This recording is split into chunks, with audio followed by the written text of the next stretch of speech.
আপোনাৰ আধাৰ আপডেট কৰা নাই নেকি? আপোনাৰ আধাৰ আপডেট নকৰিলে পৰিব পাৰে ভয়ংকৰ বিপদত। যদি আপোনাৰ আধাৰ কাৰ্ড আছে, আজিৰ এই প্ৰতিবেদন কেৱল আপোনাৰ বাবে। আধাৰ কাৰ্ড বৰ্তমান সময়ত অত্যন্ত গুৰুত্বপূৰ্ণ এক নথি। বেংক একাউণ্ট খোলাৰ পৰা পাছপোৰ্ট বনোৱা বা গেছ কানেকশ্যন সকলো ক্ষেত্ৰত আধাৰ নম্বৰ থকাটো বাধ্যতামূলক। আধাৰ কাৰ্ড আপডেটক লৈ ডাঙৰ খবৰ। বিনামূলীয়া আধাৰ আপডেট কৰাৰ বাবে বৃদ্ধি কৰা হৈছে সময়সীমা। মাই আধাৰ পৰ্টেলৰ জৰিয়তে আধাৰৰ তথ্য সহজতে আপডেট কৰিব পাৰিব।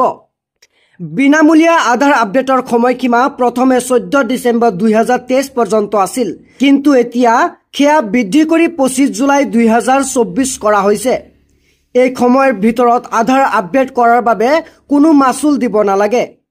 UIDAIয়ে 11 ডিচেম্বৰত এখন বিজ্ঞপ্তি জাৰি কৰি এই বিষয়ে জনাইছে।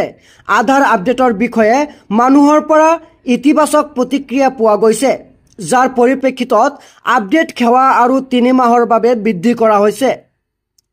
এইবাৰ 15 ডিচেম্বৰ 2023 পৰা 25 জুলাই 2024 পৰ্যন্ত আধাৰ আপডেটৰ সময় বৃদ্ধি কৰা হৈছে।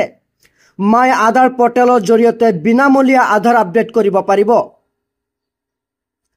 আধাৰ কাৰ্ড বৰ্তমান সময়ত অত্যন্ত গুৰুত্বপূৰ্ণ এক নথি। বেংক একাউণ্ট খোলাৰ পৰা পাছপোৰ্ট বনোৱা বা গেছ কানেকশ্যন সকলো ক্ষেত্ৰতে আধাৰ নম্বৰ থকাটো বাধ্যতামূলক।